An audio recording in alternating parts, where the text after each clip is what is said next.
Quran Surat Al-Imran ayat 134. A'udzu billahi minasyaitonir rajim. Alladzina yunfikuna fis sarai wad darai wal qaziminal ghaiza wal 'afina 'anil nas wallahu yuhibbul muhsinin, yaitu orang-orang yang menderma dalam waktu senang dan susah, dan orang-orang yang menahan marah dan memberi maaf manusia. Dan Allah adalah sangat kasih kepada orang-orang yang berbuat baik. Ayat ini diberikan tuntunan terperinci dan lebih jelas. Yang diperlombakan itu ialah kesukaan memberi, kesukaan menderma untuk mengejar surga yang luas seluas langit dan bumi, sehingga semua bisa masuk dan tidak akan ada perebutan tempat. Disebut dengan terang, yaitu dalam waktu senang dan dalam waktu susah. Orang senang berderma dan orang susah pun berderma. Orang kaya berderma, orang miskin pun berderma.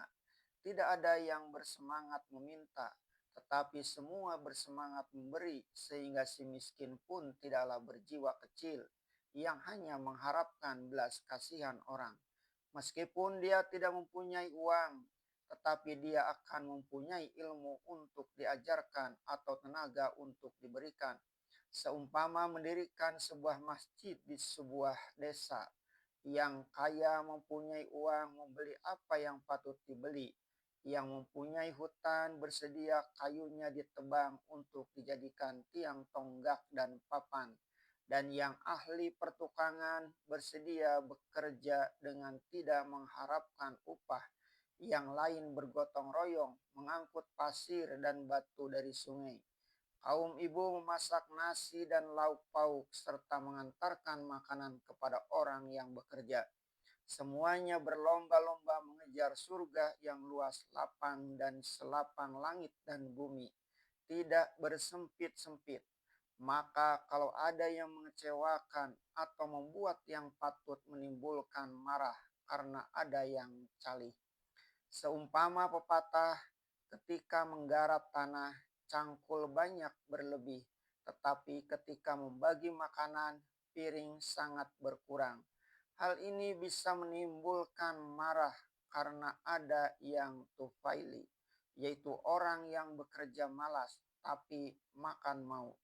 Maka mukmin yang berjiwa besar tidak mengambil pusing hal yang demikian.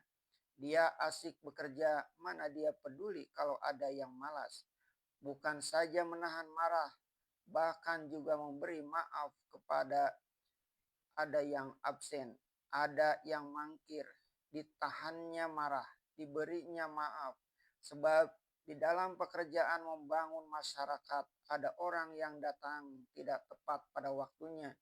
Orang-orang sudah marah, yang tidak dapat mengendalikan diri sudah telanjur mulutnya mengucapkan yang tidak-tidak. Entah memaki, entah menyumpah orang yang tidak mengenal kewajiban itu.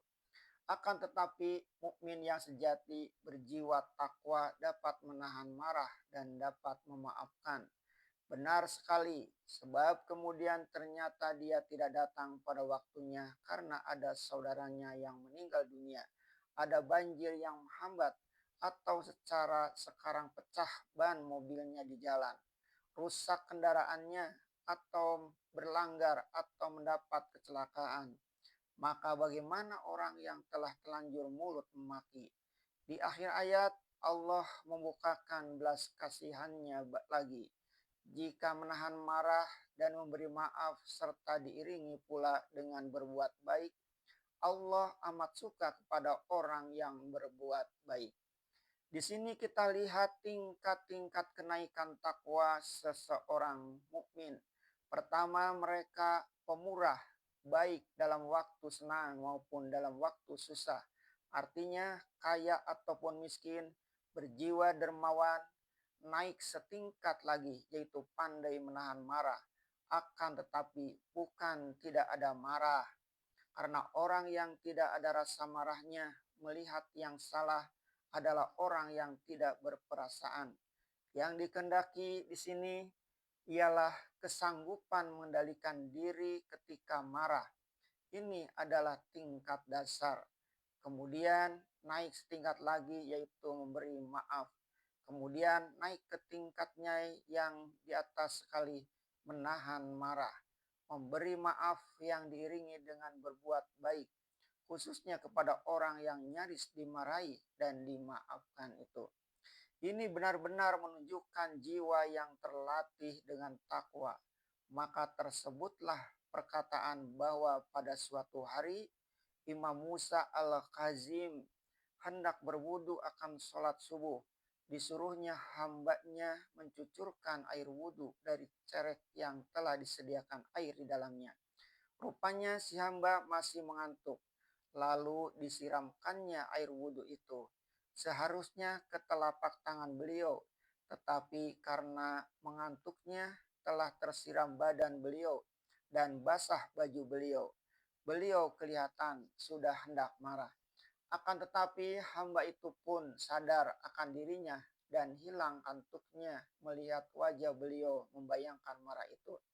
Segera budak itu membaca wal kaziminal ghaiza, dan mereka yang menahan marah. Beliau serta-merta sadar mendengar ayat itu. Lalu beliau berkata, telah aku tahan marahku kepadamu. Lalu kata budak itu lagi, wal afina anin nas, dan memberi maaf kepada manusia. Serentak pula beliau jawab, aku beri maaf kesalahanmu Buyung. Lalu budak itu melanjutkan membaca ayat sampai ke ujungnya. Wallahu yuhibbul muhsinin. Dan Allah amat cinta kepada orang-orang yang berbuat baik. Terkejut, terengah budak itu demi mendengar sambutan beliau yang sekali-kali tidak disangka-sangkanya. Beliau menyambut, anta hurun di wajhillah. Mulai hari ini engkau kumerdekakan dan perbudakan semata-mata karena Allah. Demikianlah besarnya pengaruh ayat kepada orang yang beriman. Kabarnya konon itulah sebabnya Sayyidina Musa, cucu Rasulullah Shallallahu Alaihi Wasallam, keturunan Fatimah dan Ali bin Abi Thalib itu diberi gelar kehormatan Musa al-Kazim, Musa yang sanggup menahan marah. Di dalam menuju hidup yang demikian itu tentu kita mafhum bahwa kita sebagai manusia tidak juga akan kholi dari lalai dan alpa. Namun Allah tidaklah menutup rahmatnya bagi orang yang lalai dan alpa itu. Sebab itu selanjutnya firman Allah.